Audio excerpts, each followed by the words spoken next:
Hello guys, welcome back to my channel. दोस्तों, video में आगे बढ़ने से पहले आप सभी से एक छोटी सी रिक्वेस्ट है कि आप लोग ने अगर अभी तक हमारा चैनल सब्सक्राइब नहीं किया है तो हमारे चैनल को सब्सक्राइब कर दीजिए।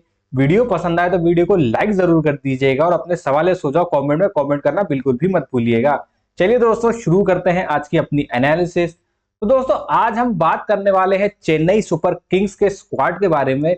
हर एक छोटे छोटे पहलू पे बात करेंगे कि ऑक्शन के बाद चेन्नई सुपर किंग्स की टीम कैसी बन के आई है, इस टीम में कितना दम है। इवन दो चेन्नई एक ऐसी फ्रेंचाइज है जो कि 2008 से जब से आईपीएल शुरू हुआ है तब से लेके 2024 के सीजन तक कंसिस्टेंट रही है। मतलब ये टीम एक ऐसी टीम है कि जब भी ये उतरती है इसको कभी भी हल्के में नहीं लिया जाता है। हर बार टूर्नामेंट फेवरेट्स में उतरती है। यही रीजन है कि ये 5 टाइटल जीत चुकी है और इस साल छठा जीतने की भी तैयारी कर रही है। इनके ऊपर सिर्फ मुंबई इंडियंस है जिसके बाद 6 टाइटल है। उसके बाद चेन्नई सुपर किंग्स का दूसरा नंबर है। और देखिए ना, सबसे हैरान करने वाली बात यह है कि 2 साल ये जो टीम थी ये आईपीएल से बैन रही थी। मतलब आप सोच सकते हैं कि 2 साल चेन्नई सुपर किंग्स ने कोई टूर्नामेंट नहीं खेला, उसके बावजूद इसके पास 5 ट्रॉफीज हैं और मुंबई इंडियंस से सिर्फ एक ट्रॉफी पीछे है। और कहीं ना कहीं जिस हिसाब का स्क्वाड इस बार इन्होंने पिक किया है ना, मतलब कि पूरी कोशिश करी थी चेन्नई की फ्रेंचाइज ने कि वो अपने पुराने कोर को मतलब वापस से पाले। उसमें काफी हद तक ये कामयाब हो गए, बट कुछ एक खिलाड़ी थे जो शायद इन्होंने जाने दिए या फिर इनके हाथ से छूट गए।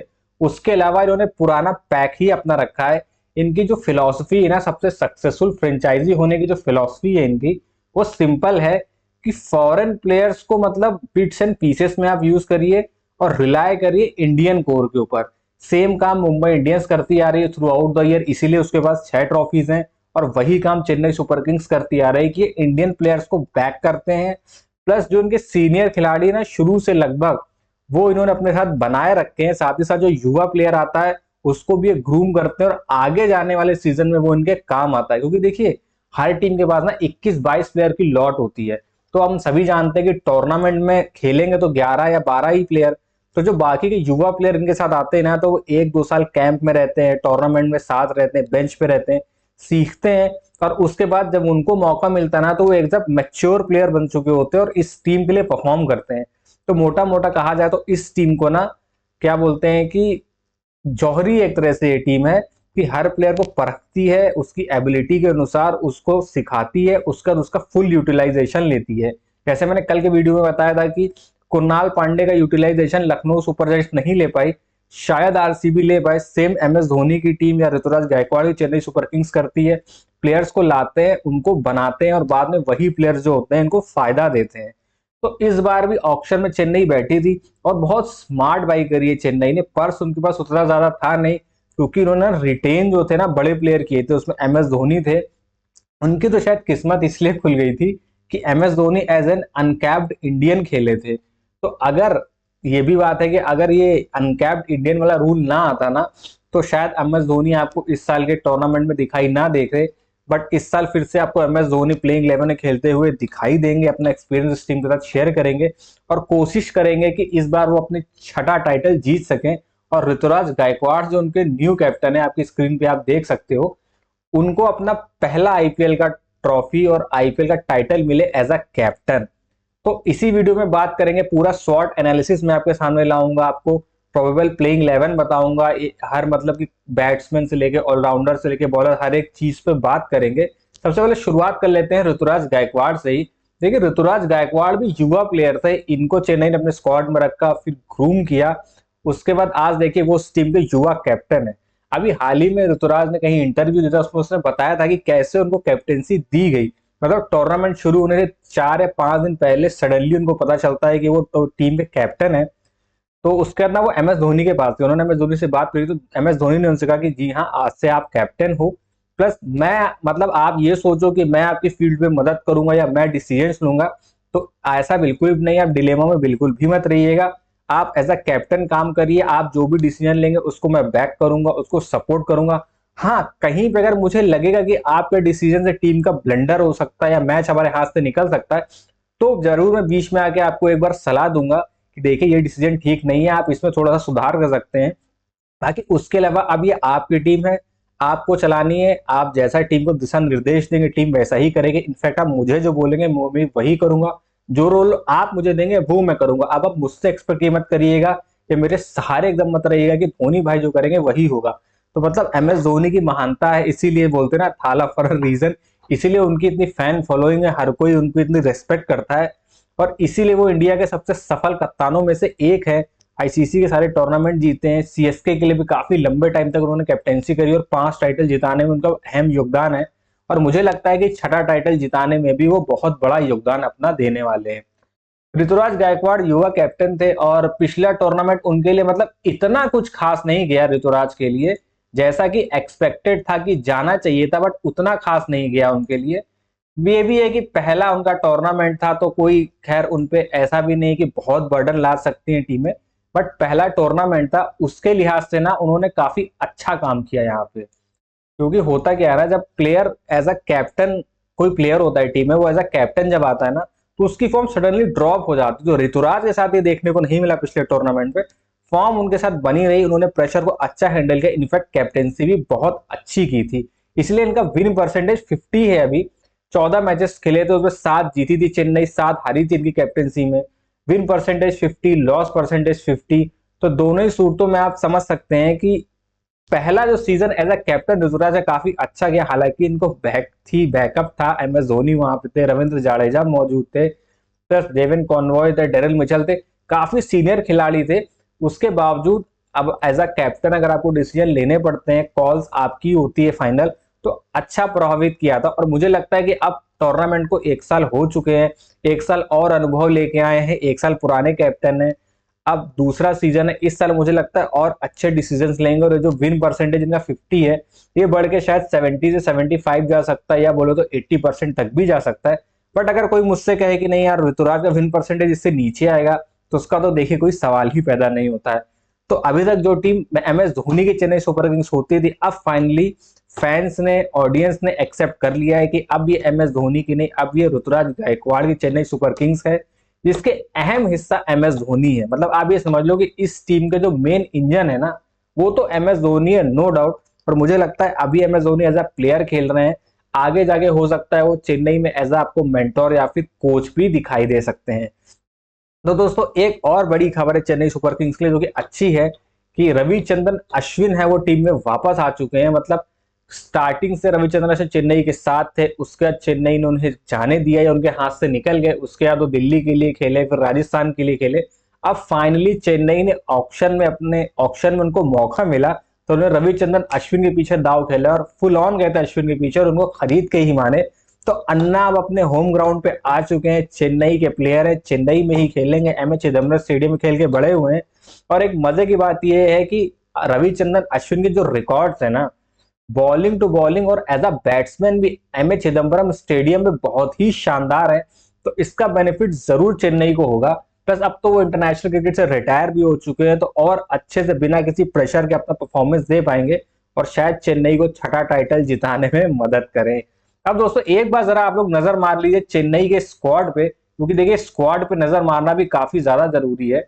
तो अगर आप स्क्वाड की बात करोगे, तो ये आपके सामने चेन्नई सुपर किंग्स का पूरा स्क्वाड है। आप एक बार स्क्वाड को अच्छे से पढ़ लीजिए, समझ लीजिए, उसके बाद डिटेल में चर्चा करेंगे स्क्वाड के section wise, batsman, allrounder, bowler, हर एक पहलू पे डिस्कशन होगा। तो एक बार आप स्क्वाड पे नजर मार लीजिए, उसके बाद हम आगे बढ़ते हैं, क्योंकि आपके जहन में एक बार स्क्वाड का रफ आइडिया रहेगा ना, ये प्लेयर थे, जब एक एक करके हम डिस्कशन करेंगे तो वो आपको कहीं ना कहीं बहुत ज्यादा हेल्पफुल होंगे। चलिए शुरुआत करते हैं सबसे पहले हम लोग दोस्तों बैट्समैन से। तो बैट्समैन इनके पास है ओपनिंग में ऋतुराज गायकवाड़, जो कि खुद ही इनके कैप्टन है और काफी शानदार फॉर्म में चलते हुए आ रहे हैं। फिर MS Dhoni, Devine Conway, Rahul Tripathi का इंक्लूजन जो उन्होंने टीम में किया है ना, काफी शानदार किया है। प्लस राहुल त्रिपाठी पहले भी MS धोनी के अंडर भी खेल चुके हैं।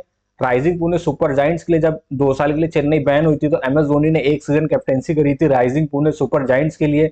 सेकंड सीजन में स्टीव स्मिथ उसे कैप्टन बने, तब भी राहुल त्रिपाठी थे उस टीम में, और उसी टीम के अंदर वो शाइन किए थे, उन्होंने सेंचुरी भी लगाई थी। तब सबको पता चला था कि जी राहुल त्रिपाठी ना कोई एक प्लेयर है जो टॉप ऑर्डर में खेलता है और बहुत बेहतरीन खेलता है। उसके बाद वो टीम इंडिया में भी आए और अपनी प्लेस भी उन्होंने मिस करी, बट इस समय राहुल त्रिपाठी को चेन्नई सुपर किंग्स से खरीदा है। और चेन्नई सुपर किंग्स से खास बात यह है, मैं आपको बताना भूल गया, कि चेन्नई की सिंपल फंडा है। एक फिलॉसफी तो मैंने बताई कि आप अपने कोर रिटेन करिए, इंडियन प्लेयर्स पर रिलाय करिए। दूसरा चेन्नई क्या करती है, वो लाइक टू लाइक रिप्लेसमेंट पे जाती है। मतलब जैसे आप गौर करोगे कि जो प्लेयर उनके हाथ से निकल गए, जैसे पहले उनके पास अजिंक्य रहाणे होते थे, तो अजिंक्य रहाणे किसकी रिप्लेसमेंट उन्होंने ली थी, अजिंक्य रहाणे को उन्होंने लिया था रॉबिन उथप्पा की रिप्लेसमेंट पे। तो रॉबिन उथप्पा ने रिटायरमेंट ली, रॉबिन उथप्पा गए, तो उनके लाइक टू लाइक रिप्लेसमेंट है अजिंक्य रहाणे। अब अजिंक्य रहाणे टीम से गए, केकेआर ने उनको ले लिया, वो कैप्टन भी है केकेआर के, तो उनकी जगह लाइक टू लाइक रिप्लेसमेंट ढूंढना था, तो ये टीम गई राहुल त्रिपाठी के पीछे।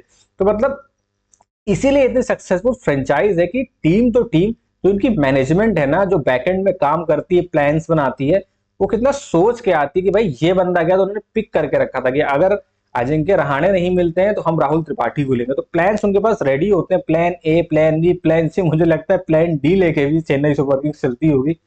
फिर एस रशीद हैं, बेदी हैं और सिद्धार्थ हैं, ये तीन युवा खिलाड़ी हैं, इनके बारे में लोगों ने ज्यादा नहीं देखा है, बट डोमेस्टिक में इनका परफॉर्मेंस काफी ज्यादा शानदार है।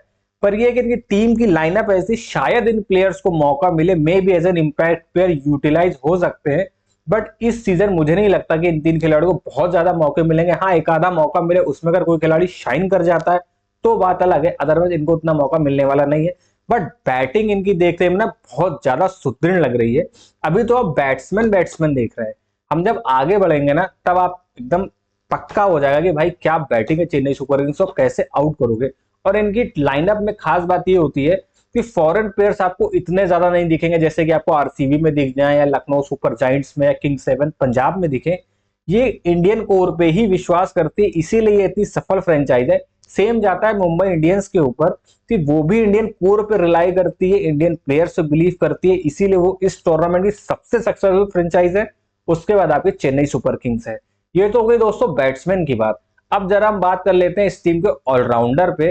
भाई साहब, इस टीम में ना इस बार पूरा पैसा मुझे लगता है ऑलराउंडर पे ही खर्च किया। अगर आप ऑलराउंडर्स पे नजर मारोगे ना, तो जो वर्ल्ड के बेस्ट ऑलराउंडर है, स्टेब्लिश ऑलराउंडर है, रिओन्ड और रीनेम्ड ऑलराउंडर है, मतलब जो रुतबा रखता है एज एन ऑलराउंडर, उनको इस टीम ने खरीदा है, अपने पास रखा है, चाहे रिटेन करना पड़ा हो या ऑल आउट जाना पड़ा हो ऑक्शन में, सब कुछ करके कोर बनाई ऑलराउंडर्स की इन्होंने। ऑलराउंडर से स्टार्ट करें तो देखिए रविंद्र जाडेजा, आर अश्विन, विजय शंकर, मतलब कि जो सनराइजर्स हैदराबाद से खेले, फिर गुजरात टाइटंस ने उनको लिया, अब चेन्नई सुपर किंग्स में आ गए। मतलब इस टीम को ना बैट्समैन या बॉलर या प्लेयर का पोटेंशियल दिखता है, और उस पोटेंशियल को कैसे यूटिलाइज करना है, पोटेंशियल को परफॉर्मेंस में कैसे बदलना है, बखूबी चेन्नई सुपर किंग्स जानती है। इसका सबसे बड़ा एग्जाम्पल है शिवम दुबे, अजिंक्य रहाणे, रॉबिन उथप्पा। मतलब ये प्लेयर दूसरी फ्रेंचाइजों ने छोड़ दिए थे, लग रहा था कि अब इनका करियर खत्म है, परफॉर्मेंसेस नहीं आ रही हैं, वही ये प्लेयर चेन्नई में जाते हैं और शाइन करते हैं। तो विजय शंकर के साथ भी सेम यही होने वाला है। सैम करन की भी फ्रेंचाइज में वापसी हुई है, पंजाब किंग्स ने काफी पैसे देके इनको खरीदा था, पर उस हिसाब की परफॉर्मेंस नहीं दे पाए थे, तो इसलिए पंजाब किंग्स ने इनको जाने दिया। तो सैम करन पे दाव लगाया, काफी अच्छे ऑलराउंडर है। मुझे याद है 2022 का जो वर्ल्ड कप हुआ था T20 का ऑस्ट्रेलिया में, उसमें प्लेयर ऑफ द टूर्नामेंट भी रहे थे। प्लस जो चेन्नई की विकेटें हैं वो काफी सूट करेंगे, क्योंकि स्टार्टिंग के मुझे लगता है 14 में से 2 या 3 मैच तक चेन्नई की विकेट सीम और स्विंग को मदद देती है, पर उसके बाद ना वो पिच थोड़ी सी स्लो हो जाती है। और सैम करन कटर्स भी डालते हैं, वेरिएशन भी करते हैं, यॉर्कर्स भी मारते हैं, तो काफी ज्यादा फायदा करने वाली है इनको। फिर अंशुल कंबोज, दीपक निवास हुड्डा, जेमी ओवर्टन। हालांकि जेमी ओवर्टन का जितना नाम था उस हिसाब से उनकी परफॉर्मेंस आई नहीं थी। अभी इंडिया खेलने आए थे, फिर चैंपियंस ट्रॉफी में भी खेले, बट फिर भी बोलते रहे कि आप चेन्नई सुपर किंग्स के पास जाएंगे ना तो वो आप में धार लगा के आपको बेस्ट ही बना के भेजेंगे। अगर आप 100% उनके पास जाएंगे तो वो आपको 120% बना के भेजेंगे, आप में से वो परफॉर्मेंस निचोड़ के निकाल ही लेंगे। तो ये है दोस्तों ऑलराउंडर्स की। अभी ऑलराउंडर्स दोस्तों खत्म नहीं हुए, मैंने बोला था ना चेन्नई सुपर किंग्स इस बार ऑलराउंडर्स पे ऑल आउट गई है। ऑलराउंडर्स अभी खत्म नहीं हुए। अगर आप ये सोच रहे हो कि ऑलराउंडर्स की लिस्ट खत्म हो गई है, तो ऐसा बिल्कुल नहीं है। पिछली लिस्ट में आपने गौर नहीं किया, शायद जो मेन ऑलराउंडर है वो तो आपको दिखाई नहीं दिए। कमलेश नागरकोटी, रविंद्र जडेजा, शिवम दुबे और आर घोष, तो ये टोटल पूरे इनके ऑलराउंडर है, जिसमें रविंद्र जाडेजा तो अभी चैंपियंस ट्रॉफी टीम इंडिया जीत के आ रही है, तो उनका योगदान भी काफी रहा है, बैट से, बॉल से, फील्डिंग से, हर एक उससे। फिर आते हैं Shivam Dubey. Shivam Dubey T20 world cup final में अच्छे परफॉर्मेंस आई थी, उसके बाद लग रहा था कि टीम इंडिया ने इनसे कन्नी काट ली, किनारा काट लिया है। उसके बाद क्या बोलते हैं, नीतीश कुमार रेड्डी होते हैं इंजर्ड, शिवम दुबे को एक और मौका मिलता है और इंग्लैंड सीरीज में इन्होंने कर दिया परफॉर्मेंस। फिर से अपनी दावेदारी पेश कर दी टीम इंडिया के लिए कि भाई मुझ में बहुत पोटेंशियल है, बची कुछ ही कसर वो आईपीएल में निकाल देंगे। और अगर चेन्नई सुपर किंग्स को इस साल अपना छठा टाइटल जीतना है तो शिवम दुबे का फायर होना बहुत ज्यादा जरूरी है। देखिए शिवम दुबे का जो रोल है ना, हम सभी जानते हैं कि उनका रोल क्या है। उनका सिंपल रोल है, मिडिल ऑर्डर में आते हैं, कभी 4 नंबर, कभी 5 नंबर, कभी 6 नंबर आना है और उस टाइम पे आना है जिस टाइम पे स्पिनर बॉलिंग कर रहे हो। जो काम बेंगलोर के लिए रजत पाटीदार करते हैं ना, सेम वही काम चेन्नई के लिए शिवम दुबे करते हैं। ये लंबे लंबे छक्के मारते, तो सामने वाली टीम चाहे कितना अच्छा स्पिनर हो, चाहे वरुण चक्रवर्ती हो, सुनील नारायण हो, चाहे सुयश शर्मा हो, पीयूष चावला हो, कोई भी स्पिनर मिल जाए, ये लंबे लंबे छक्के मारते हैं, बॉलर्स को रीड कर लेते हैं हाथ से ही, तो इनको और ज्यादा आसान पड़ता है। बोलते हैं ना इंडियन बैट्समैन स्पिन बहुत अच्छा खेलते हैं, तो उसका कहीं ना कहीं बेनिफिट तो इनको दोस्तों जरूर से जरूर मिलता है। अब last but not the least, last category हमारे पास बची है और वो बची है बॉलर्स की। बॉलर्स पे बात करेंगे तो देखिए, जैसा कि हम सभी जानते हैं कि एम ए चिदम्बरम स्टेडियम में स्पिन काफी ज्यादा हेल्पफुल होती है, तो स्पिनर्स पे इस टीम ने काफी ज्यादा ध्यान दिया इस बार। अफगानिस्तान के नूर अहमद को शामिल किया है अपनी टीम में, श्रेयस गोपाल को अपनी टीम में शामिल किया, जो लेग स्पिनर है। इतना उनको फेम नहीं मिला, बट वो बंदा बहुत अच्छा लेग स्पिनर है। राजस्थान उसको यूटिलाइज नहीं कर पाई उस लेवल पे, उस लेवल पे मुंबई इंडियंस इनको यूटिलाइज नहीं कर पाई। बट मुझे कहीं ना कहीं लगता है कि चेन्नई सुपर किंग्स श्रेयस गोपाल को भरपूर यूटिलाइज करेगी। इस पूरे स्क्वाड में लेफ्ट आर्म रिस्ट स्पिनर हो गए नूर अहमद और राइट आर्म रिस्ट स्पिनर हो गए श्रेयस गोपाल। आगे फिंगर स्पिनर्स काफी हैं, तो वो भी काफी ज्यादा हेल्पफुल करेंगे। पेसर्स भी देखिए, इनका जो बंच है ना वो मोस्टली इंडियन बॉलर्स पे ही टिका हुआ है, चाहे खलील अहमद हो, आप मुकेश चौधरी की बात करो, गुरजपनीत सिंह की बात करिए। फॉरेन पेसर्स में इनके पास सिर्फ नाथन एलिस और मतीशा पथिराना है। तो इनके पूरे स्क्वाड में ना जितने प्लेयर्स हैं उसमें फॉरेन प्लेयर्स आपको बहुत कम दिखेंगे। देखिए नजर मार लेते हैं हम एक बार कि इनके पूरे स्क्वाड में ना फॉरेन प्लेयर्स कितने हैं। देखिए आपके हो गए डेविन कॉनवॉय, रचिन रविंद्रा 2, उसके बाद हो गए आपके Sam Curran 3, Matheesha Pathirana 4, Nathan Ellis 5, नूर अहमद 6 और जेमी वार्डन 7। मात्र 7 प्लेयर जो हैं वो इनके फॉरेन है। अदरवाइज बाकी सारे प्लेयर जो है ना इनके, वो सब के सब इनके इंडियन है। तो ये टीम ना इंडियन पैक के ऊपर रिलाई करती है और यही इनके लिए काम आ जाता है। रीजन क्या होता है ना, देखिए आप खिला कितने फॉरेन प्लेयर सकते हो एक मैच में, सिर्फ 4। तो 4 फॉरेन प्लेयर खिलाओगे, बाकी जो आपके 7 प्लेयर है वो तो इंडियन रहने वाले हैं ना। और कभी कभी, माफ कीजिएगा जुकाम है थोड़ा, कभी कभी क्या होता है कि चेन्नई सुपर किंग्स जो होती है वो 3 फॉरेन प्लेयर्स खिलाती है, वो ऑल आउट चली जाती है इंडियन प्लेयर्स के साथ, तो सिर्फ 3 फॉरेन प्लेयर्स खिलाती है, 8 इंडियन खिला देती है। ऐसा कोई मैंडेटरी नहीं कि 4 आप खिलाओ, अगर आपके प्लेइंग 11 में फिट बैठ रहे तो खिलाओ, अदरवाइज जाने दो। ये दोस्तों पूरे स्क्वाड की बात हो गई कि कितने बॉलर, कितने ऑलराउंडर, कितने बैट्समैन है, क्या चीजें चल रही हैं। अब जरा आते हैं प्रॉपर शॉट एनालिसिस पे। अब हम करेंगे इस टीम का शॉट एनालिसिस और वहां हम नजर डालेंगे कि इस टीम की क्या स्ट्रेंथ है, क्या वीकनेस है, अपॉर्चुनिटी कहां पे और कहां पे इसको खतरा है। तो शुरुआत करते हैं दोस्तों स्ट्रेंथ से चेन्नई सुपर किंग्स की। तो देखिए इस टीम में ना स्ट्रेंथ ही स्ट्रेंथ है, मतलब भंडार है स्ट्रेंथ का। सबसे पहला जो है कि सभी को पता है कि एक्सपीरियंस स्क्वाड है। आप अगर इनका स्क्वाड देखोगे ना तो मतलब एक्सपीरियंस तो उसमें भर भर के रखा हुआ है। कहीं से आप ये नहीं कह सकते कि एक्सपीरियंस की कोई कमी है।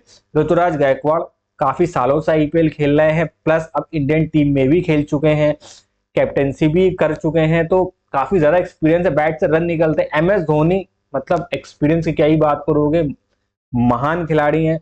डेविन कॉनवॉय न्यूजीलैंड के लिए मेन प्लेयर, राहुल त्रिपाठी, फिर आते हैं आपके Rachin Ravindra, R Ashwin, Vijay Shankar, Sam Curran England के लिए एक्सपीरियंस है, दीपक हुडा कब से खेल रहे हैं, रविंद्र जाडेजा, शिवम दुबे, खलील अहमद, मतलब एक्सपीरियंस ही एक्सपीरियंस है। तो सबसे बड़ी स्ट्रेंथ तो इस टीम के लिए है कि भाई इसका एक्सपीरियंस।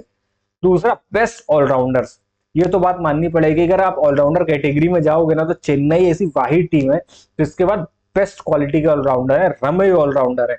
आप रचिन रविंद्रन देख लो, चैंपियंस ट्रॉफी में क्या परफॉर्मेंस करके आ रहे हैं, प्लेयर ऑफ द टूर्नामेंट रहे, सेंचुरी पे सेंचुरी लगाई। वो तो इंडिया ने उनको रोक लिया, उस दिन भी उन्होंने उड़ान भरी ली थी हमारी नाक पे दम करने के लिए। तो रचिन रविंद्रा ने, चाहे आप रविंद्र जडेजा को देख लो, उनके बारे में तो क्या ही बात करें, सभी को पता है उनकी परफॉर्मेंस।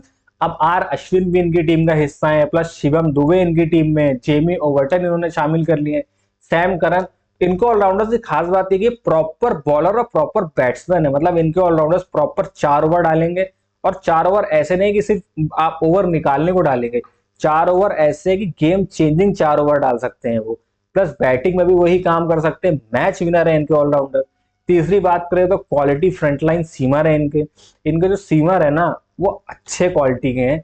बस यही है ले देंगे कि सीमर बहुत अच्छे हैं, पर कोई बड़ा नाम ऐसा नहीं है फास्ट बॉलिंग में कि जो बाकी टीमों के पास है, जैसे जसप्रीत बुमराह हो गए, आपके मयंक यादव हो गए, मार्कवुड हो गए, अर्शदीप सिंह हो गए।